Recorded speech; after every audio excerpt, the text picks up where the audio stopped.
In this video, I'm going to show you how to create coloring images from any image. Before we proceed, make sure you subscribe to this channel and press the bell icon to get daily tech videos. Let's get started. For this we are going to use a free service called Coloring XYZ. You'll get the link in the description below. Open it. Here you'll see a button which says Click for Magic. Click on it and it will ask you to upload a picture from your computer. Navigate to the picture that you want to convert into coloring picture and upload it. It will instantly convert the picture and it will be also downloaded to your PC.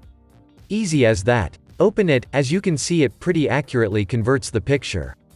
You can convert as many pictures as you want. Now just print them and you're ready to color them.